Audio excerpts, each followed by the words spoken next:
നല്ല movie, especially Asif, അതുപോലെ തന്നെ അമ്പത്നാല് ഇവരൊക്കെ നന്നായി ചെയ്തിട്ടുണ്ട്. എടുത്തു പറയേണ്ട ഒരു സംഭവം എന്ന് വെച്ചാൽ അടിപൊളി ക്ലൈമാക്സ് ആണ്. ഒരിക്കലും ഞാൻ ഫിലിം തീർന്നു എന്ന് പറഞ്ഞ് എഴുന്നേക്കാൻ നേരത്തെ അതിൻ്റെ ശരിക്കും അതിൻ്റെ ക്രക്സ് എന്താണെന്ന് മനസ്സിലാക്കി. അടിപൊളി മൂവി. ഒരിക്കലും അങ്ങനെ ഒരു ക്ലൈമാക്സ് എക്സ്പെക്ട് ചെയ്തു. നല്ല മൂവി. ആദ്യമൊക്കെ എല്ലാവരും പറഞ്ഞു ജിത്തു ജോസഫിന്റെ ഇതിൽ വന്നില്ല, അപ്പൊ ആ ക്ലൈമാക്സ് ഫസ്റ്റ് ഒരു 10 മിനിറ്റ്സ് എനിക്ക് അതേ ഫീൽ തന്നെയായിരുന്നു. ഒരു വളരെ കൂളായിട്ട് പോകുന്നൊരു ഫിലിമായിട്ടാണ് തോന്നിയത്. പക്ഷേ ആഫ്റ്റർ ഇൻ്റർവെൽ ഒരു വലിയ ടേക്ക് ഓഫ് തന്നെയായിരുന്നു. ശരിക്കും എന്തായിരുന്നാലും ആസിഫിന് അഭിമാനിക്കാം.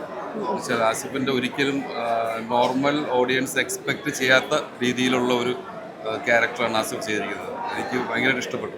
അതെ, അപ്പൊ നമ്മൾ പടം തീർന്നു എന്ന് വിചാരിക്കുന്നിടത്താണ് അതിന്റെ ഒരു എന്താ ജിത്തു ജോസഫിന്റെ ഒരു മിറാക്കിൾ. അതെ, പിന്നെയുണ്ട് കുറേ കാണാനുണ്ടായിരുന്നു. അതാണ് ശരിക്ക് എന്താണ് ആ സിനിമ എന്ന് പറയുന്നത്. ആ ലാസ്റ്റ് 10 മിനിറ്റ്സ് ആണ്. അത് സൂപ്പറായിട്ടുണ്ട്. Over excited.